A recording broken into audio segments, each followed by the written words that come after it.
So I was reflecting back several years ago before I was married, before I had kids. I had what I would now consider acquaintance, once upon a time a friend. And it wasn't an isolated instance, right? I would hear comments like, oh, I want to be famous. And I would always be like, that's a weird comment. Like, why? And like, what do you have to, like give others with a platform of what a famous person would have, right? And there was never any like depth to wanting to be famous, right? And I always thought I would never want that in my life, right? Unless it came as a byproduct of having done something that I believe in that just became that, right? But fame for the sake of fame to me is just, that doesn't sit right with me, right? All of this to say, I was reflecting, on just other conversations I've had with other people and, how I use my platform. It was never intended to be something that got a lot of following or likes. It was just kind of what I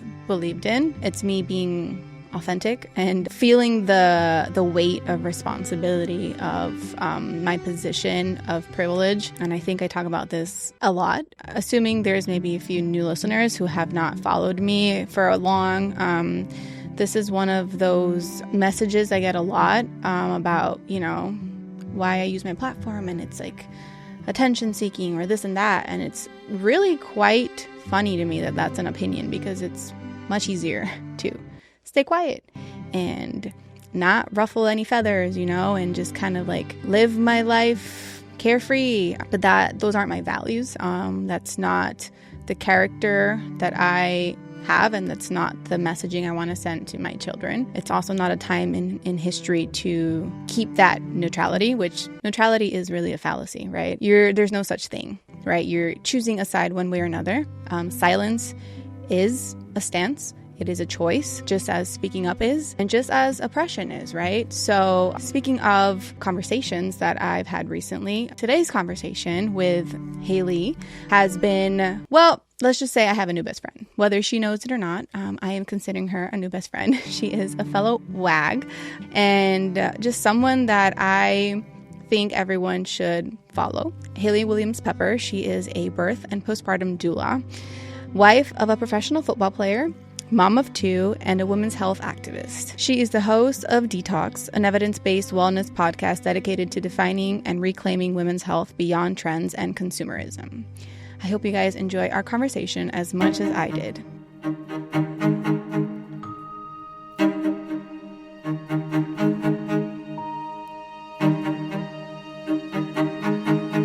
Hi, everyone, and hi, Haley. Thank you so much for being on today. As is my new tradition in this season, I want to kick things off asking you, what is an unapparent truth of parenting for you? So I have two. I have one that's kind of petty and a complaint, and then I have one that's joyous. So my joyous one is that I think I didn't realize, or I wasn't prepared for how much I would enjoy my daughter enjoying things that I liked when I was a little kid. She started dancing and she started being interested in things that I did. And so kind of getting to relive a lot of that has been really exciting and really fun. And then a not so glamorous one is just how little you get to sleep in as a parent. This morning, my kids woke up so early, and it's being, hit with an object, metaphorically getting woken up by a toddler. And so there's no getting woken up slowly or gently. It's you wake up and you're immediately having to run a marathon or something. So yeah, I think that was what I wasn't prepared for. Yeah, the lack of sleep. It's people ask me, how much I'm sleeping, and I have 3 under 5. So I feel I've been perpetually sleep deprived for 5 years, right? For sure. Yeah. So it's I get a good 5 hours. That's something to brag about nowadays. Yes. So yeah. And pregnancy tired is, I think, worse than newborn tired or even toddler tired. So it's you really have been sleep deprived 4 or 5 years. Yes, truly. And then, the other day, my toddler woke me up at 6:45 wanting a snack. She was just snack. And that has to be immediate, because the meltdown is about to come. And I have a newborn, 5-month-old at this point. And it's okay, let's not wake the baby. She's snack. And I'm okay, well, anyway, that was my morning. Yeah, my daughter woke me up this morning wanting me to put her hair in a ponytail, and I was like, A, you don't need that. B, it is same. It is 6:45, and It's just, it's at the bottom of the list of things that you actually need right now. So let's just back up a little bit. Yeah, I get it. Yeah. Well, and then our lifestyle is pretty nocturnal because of baseball. You know, I'm not sure how it is in the football world, but that's something I want to, talk to you about because it's not something I have in common with a lot of my guests where we're both married to professional athletes and we have sort of these like crazy schedules and, dad travels. And I know it's a little different. Football season is a little different from baseball season. But other than like the logistical, practical things that I want to know about your lifestyle, I'm really interested in knowing the particular space that we both occupy in professional sports and how many times those are pretty conservative spaces. And so I'm wondering how it is for you to be, publicly open and vocal and an advocate of a lot of social issues that seem to not be talked about in these conservative spaces. Is it something that you feel like you have to like censor yourself for or walk a tightrope because of the context in which, you live? Yeah, I think, I've always been fairly politically active or socially active. Throughout my life. I have a history, like a long history in advocacy and nonprofit work. And so it was like, this has always been something that is just part of my personality. And I have used social media a lot in the last probably 10 years and how it's evolved. And so just as like a person living in the United States, I have always felt the need to comment on things that I think are affecting not only myself or people I know, but everyone. And so it's just something that I've always done. And then that predated my husband's career. And so I think it wasn't so much me starting to share things about politics while my husband was already an athlete established within, like you said, a fairly conservative institution. That was just part of me. And I carried that into it. And he also is quite politically outspoken as well. And that's something that he has, I think, kind of battled on social media for sure in the last 4 or 5 years. But I would say my political activism really ramped up during COVID. And then in the last 5 years has exponentially increased, especially within the last 2 years, and really going through last year's election cycle. But to answer your question, do I censor myself? I would say no. I actually really don't censor myself when it comes to anything politically. I think I do pause if if I have a critique of the organization my husband works for directly, that I will, maybe for lack of a better word, censor myself a little bit and not go so hard on things that I might want to. But when it comes to actual political issues, I really don't censor myself because I think I've been given this platform one way or another. I had a decent following, by decent, like a few thousand followers before my husband had any sort of public recognition. And then through my own activism, that platform has grown. And so I truly believe to whom much is given, much is expected. And that's just something that my husband and I both live by. We know we've been given these platforms for whatever reason. And especially in the time that we're living in right now, when I see the harm that is being done to our country, to people I care about, to communities that I care about, I think it is my responsibility to have a voice and use the privilege that I've been given to try to make some sort of a difference.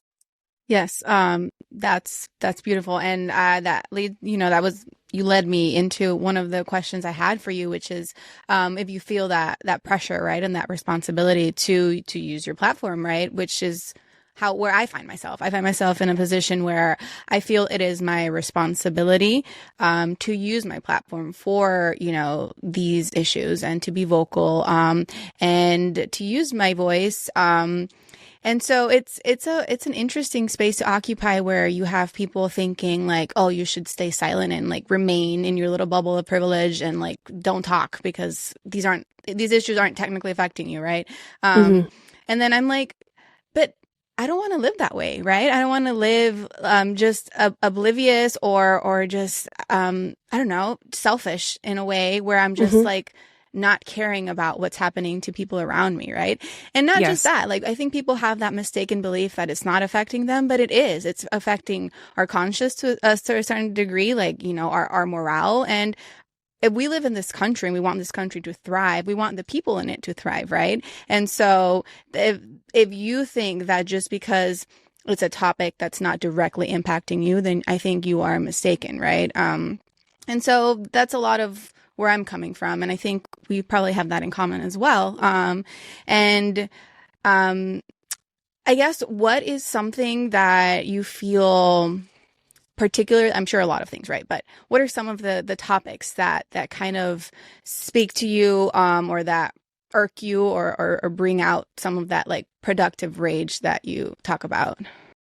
I love the term productive rage. I think what I'm doing right now, I recently started a podcast. It's called Detoxed. And it is really dedicated to what I like to say, redefining and reclaiming women's health and wellness. And so I think that project is definitely my current productive rage, because so much of the conversation surrounding our culture and politics within the last year is about health. And there's never been, in my opinion, more attention being placed on public health, which is a good thing in a lot of ways, but a bad thing in a lot of ways, because the solutions to these cited problems are not correct. And the solutions and the causes are not actually what are affecting our public health crisis in this country. And I'm very passionate about the way that all of this specifically affects women. So I think anything to do with women's health, whether it's reproductive rights, the research that goes into women's health care, just day-to-day societal things that affect mothers, that is really where I'm a doula. And so really before I started being really kind of specifically politically active, I've always been very passionate about women's health and women's care in general. And so I do believe this is the work of my life, making sure that women's health care is protected. It is in some ways restored, and beyond being restored, that it's advanced. And I don't want to be pessimistic, but that feels really far away right now, with the harm that has been done to women's health care within the last 9 months, really, but really within the last 3 years. But yeah, so that's definitely where my focus is currently. And what brought you to this care work? Was it post becoming a mom, or you said, you know, it's kind of always been important to you, but did this becoming a mom kind of reinforce that, I guess, passion? I think it definitely, yes, becoming a mom really exacerbated the feelings that I already had surrounding women's care, but I've always had an interest in women's health. I wanted to be a midwife a really long time ago, and then just took a different path, but it was always something that I've been interested in, like way before I was even thinking about having babies. I would listen to podcasts about IVF and about doulas and midwives and the options within providers and things like that. Like it was just like a hobby almost, just something that I was really interested in. And then going through my first pregnancy and it being very, very challenging. I had a lot of health issues my first pregnancy, and then I had a doula of my own. And the way that care really shaped my experience, I believed that I realized that should be the norm. That should not be the exception. Me having a really, really amazing birth experience, that is what should be the standard in our country and around the world. And so I realized that this is this is a perfect avenue where I can dump all of this interest and this knowledge and do something for good and help other women, and try to now, again, with the platform I've been given, hopefully help influence policy change that can make care like this more accessible. So yeah, I was always interested in it, but then actually experiencing pregnancy myself, and especially birth myself, really just made me realize, oh, this is what I want to do forever. Which makes a lot of sense, right? I mean, as someone who's had 3 home births with midwifery care, I mean, I have nothing to maybe compare it to, right? Some people have had really traumatic experiences and then have shifted over to then the doula and midwife. And so they have maybe a stark comparison, whereas I don't. And that also, for me, just highlights how beautiful my experiences have been, because I haven't had amazing. to, like heal a traumatic experience. And as you said, I think that should be the norm, right? There's obviously exceptions. There's some complications that just require, specialized care, and hospital, care and all of that. And it's wonderful that traditional medicine exists for these situations, right? But the way birth has just become a business, basically, and people have been treated as such versus women who deserve a respected, empowered experience, right? That should be the norm. And maybe people would disagree with me, but I see it as like, it's the work of patriarchy to keep women feeling like disempowered, because then they have to give over their power to help a business thrive versus us reclaiming that as our own, right? And knowing that we can do this and that, men ain't shit when it comes to this, right? Because I feel like after I've had 3 home births, after my first, I was like, I can do anything. And anything. they could never. No, and I definitely felt like there's not another moment in my life that I know for a fact that I will feel as empowered as after, pushing my babies out. That's unmedicated and in the environment I chose with the people I chose to be around me. And they were perfectly healthy, beautiful births. Hard, but beautiful. And so, I feel like taking that power away from us is part of the systemic, patriarchal capitalist BS that we're living in. Hey, just popping in to say thank you for listening. If you're enjoying the show, leaving us a review on Apple Podcasts would mean the world. It helps us so much, and as a bonus, you'll also get a chance to win some exclusive merch like this sweatshirt I'm wearing. Now, back to the episode. You hit the nail on the head. I could not agree more. And I think that is the whole point, right? We want to be able to have the choice of doing that. I want everyone to be able to choose if they have a hospital birth or a home birth. And I want them to be able to choose largely who is there, who is experiencing that with them, who's shaping that entire journey, because it's the most vulnerable thing in your entire life. And being able to have, we hear the word or the term informed consent a lot in the conversations that are surrounding health right now. And as a doula, the entire purpose of my job is really to make sure that informed consent happens in all areas, whether it's medication, it's who's in the room, what instruments are being used, things like that. But you're right. Our American medical model is supremely flawed. And so a lot of the shift in the public health conversation right now, they have the problems are real. The problems are cited, but the solutions, in my opinion, are not going to help move the needle at all, especially when it comes to women's care. And if anything, it's really harming. There have already been policy changes and budget cuts to programs like Planned Parenthood, which the vast, vast majority of Planned Parenthood services are providing routine health care for women, whether it's pap smears, cancer screenings, annual visits. And yet that care is being taken away. And so, like you said before, even if it doesn't directly affect you, we are all being affected by the change that's happening in the United States right now, because that is such a trickle down effect on other areas of care. So, you're right. I could not agree more. It's basically, it's always all the patriarchy. That's what I think. Yeah. For sure. And so in this discussion about wellness, right? Wellness in 2025, I feel like social media has occupied a space right now in that specific terminology where it's being skewed. And I think there's a lot of kind of just mistaken beliefs of what wellness should look like, especially for women. And, there's a lot of things that come to mind, starting with like how there's this conversation about, at least, for moms, for new moms, like, self-care. And it's like, that's really unattainable and inaccessible for women who don't have a village, first of all. So it's like, you're putting on me the pressure that I need to find self-care in order for my mental health and my emotional health. And there's no really like systemic support for that, right? And so if you don't have the privilege to have a village or, that care that can take over with your children, well, you take care of yourself, right? It's like they don't work cohesively unless you have those certain privilege. And yet I can't imagine a world where this is possible, where you don't need to be like, I don't know, either super financially well off or live in a place where you have family around, where you're able to get the care you need, right? And then that goes much deeper, like in a systemic level and what care means, right? And so within this context, what's something you wish more people understood about what it really takes to survive this season of motherhood, especially within a broken system? Yeah, well, exactly what you just said. It's very hard to tell a woman that she needs to focus on self-care and give her advice on these are the things that you could do to care for yourself, X, Y, and Z, when she might not be able to afford childcare, right? So it's like the hierarchy of needs. It's very difficult.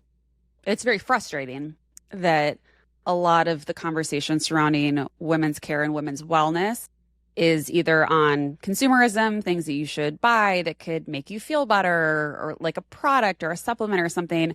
And we're not even engaging in the conversation of the cost of the birth that she likely just went through, right? How she is caring for her baby. Like you said, no village around her, because unfortunately that is the norm, that we don't live in community like we're supposed to. And so for me, I think, especially for mothers, wellness, I think, means having support. And that is all the way up at the very highest level, economically, financially, community support, social programs that could just help us function day to day and make us just be better present for our families, for our kids, and for ourselves. So I think that's kind of one of the overarching goals of what I'm trying to communicate, is that we can't preach things like self-care. We can't be recommending often expensive or maybe frivolous products to try to make a woman feel well and feel better about herself when these other needs are not met at all. We can't even get to the postpartum hair regrowth supplement, right? If we haven't acknowledged how is this baby being cared for when she has to go back to work at 4 to 6 weeks postpartum. You know what I mean? So it's like the priorities are not in sync. They're not. I don't think they're there at all, right? Because as you said, it would start with maternal, leave, paid maternal leave being 6 months to a year, first of all, like at 2 months. Like other countries. Yeah, yes. Exactly. Like most developed countries have this in place because they understand that healthy children are necessary for a healthy future, and they need their parents, especially their mom in those first few months, especially breastfeeding moms. And then we go into like formula companies and how they're invested in moms not having maternal, leave. Because that means that moms stop breastfeeding much sooner than they would have liked. So, we go down like a whole rabbit hole of like... But I think that rabbit hole is really important, because I think pulling that thread is how any of this happens, because we hear people talk about baby formula is so propagandized, and the marketing that goes into formula, and formula companies lobby against paid maternal leave. Formula companies have been given so much power because women have been forced to enter the workforce so much earlier. So yes, that the problem or issue of women in the United States not breastfeeding for as long as other countries, why do we think that is? Right? So like pulling the thread and taking a few steps back on these policy decisions that take a lot more work. The solutions are much, much more complicated than changing an ingredient in the baby formula. That is what a lot of the focus is on right now, right? It has nothing to do with not nothing to do, but it is not about the ingredients in the baby formula. It's why formula is so widely used in the first place. So yeah, we're on the same page. Correct. Yes. And then we go into postpartum care as a whole, right? And then for me, I had postpartum depression after my first, and having a therapist was so key in my mental, emotional well-being, right? And like, how do you care for a new baby as a new mom if you don't have these, supports in place, right? And I didn't have to think twice because I'm privileged enough I can pay for my therapist. But like, if these aren't things that are in, within the system that's just, it is part of your care, right? As a woman who's just given birth, this should be part of your care, right? It just like, we go into medical insurance companies and how all of that's a whole other conversation, but it has everything to do, Yeah. So it all goes back to how society cares for moms, right? Because moms are the foundation of a healthy future. And it's like you can expect mothers to, and women just to give birth. Like, no wonder less women want to have children. We don't have. If I wasn't financially well off, I probably would not have children, much less 3. Right. Well, and I completely agree. And I had postpartum depression with my first child as well, and a lot of postpartum anxiety. And I was in a really dark place for the first year of my daughter's life, probably. And therapy was very expensive. And so I think that there's a big push against talking about the social impact of all of this, where they're like, oh, well, that we can't talk about mental health is woke or whatever. But it's like, it's impossible to have this conversation without acknowledging the privilege that comes with having access to things like therapy, to things like even prescription drugs, if they're antidepressants or anti-anxiety medication.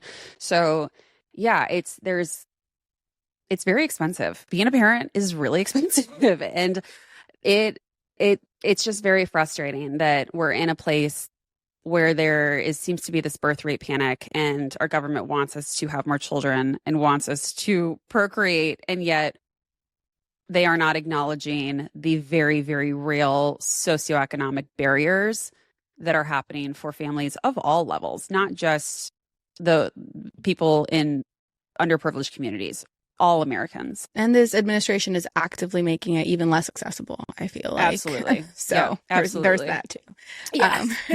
Yes. Yes. Parenting does not happen in a vacuum. We're raising kids in a world with real injustice, real grief, but also so much potential, right? And I'd love to close with some reflections on that. What values or truths are you most intentional about passing on to your kids? Oh, this is such a good question. I think more than anything, I want my kids to be kind, and I want them to be generous. Like I said in the beginning, I think to whom much is given, much is expected. And the fact that we've been given such an opportunity, we've been given, it truly makes me emotional even saying this. We've been given this position in life to make a difference. I think it is gravely irresponsible to not use that for good. And that's what I want my kids to learn from everything that my husband and I are doing, whether it's me starting a podcast to complain about medical misinformation or my husband using his Twitter to acknowledge gun control, because all of those things have happened. That is, to me, that's a responsibility that we have. And it will always be important for me and for my family to speak up for those who can't speak for themselves, to act for those who can't act for themselves. And so, yeah, I want them to just lead with kindness and lead with generosity, and to know that they have been given this life. Because my children, I'm not naive to this. My children will grow up very privileged. And I want them to know that with that privilege comes a duty to do good in this world. And my daughter's 3, my son is only 8 months old, but I can already see, the empathy that is taking root in them. And it is just the joy of my life to pass that on, because I don't know what social media circles you run in, but if you've heard the term toxic empathy has been, so this term toxic empathy has been floating throughout conservative spaces as a way to explain away a lot of progressive values, that empathy can become toxic when you use it basically to try to improve the lives of others. It's so silly. It's so silly.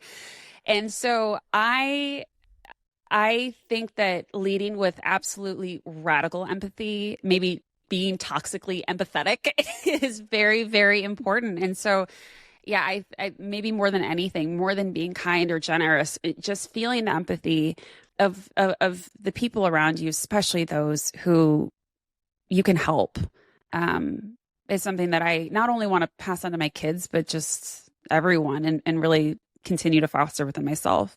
That's beautiful. And we're 100% on the same page when it comes to that. That's the legacy that I would like to leave my children as well. And that is why I do the work that I do. And that is why meeting people like you is just so refreshing. And it gives me so much hope, right, in our future, because we're doing the raising of the next generation. And the next generation hopefully will be those, setting systems right.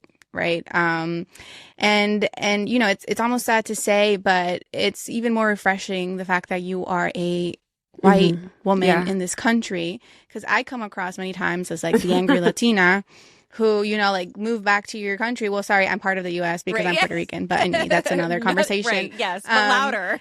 And so it's even more, it's almost sad to say, but it's even more refreshing for me to see a face like yours and a voice like yours occupying these spaces and being so vocal and kind, and that fact that you're raising children in this country. Well, and I'm actually mixed. So my dad passed away a very long time ago, but he was Black, and I'm very, very white passing. I think it really depends on the day, especially, it's interesting. And so, I am. I know that I'm very white passing. And so that is privilege. That is a huge privilege. I can say things that and get a reaction that is different if someone else who didn't look just like me said them. And so that's something that I've also noticed within the last 5 years. And that has honestly affected the evolution of how I talk about certain things, especially being in professional sports. And I think you and I have so much in common. And because you're right, talking about politics, talking about social issues within the world of professional sports often doesn't come without consequence. And so, like I said, no, I don't censor myself, but just because I don't censor myself doesn't mean it doesn't freak me out. I say these things, but I am not naive to the fact that this could be unpopular, and yet I feel the need to do it anyway.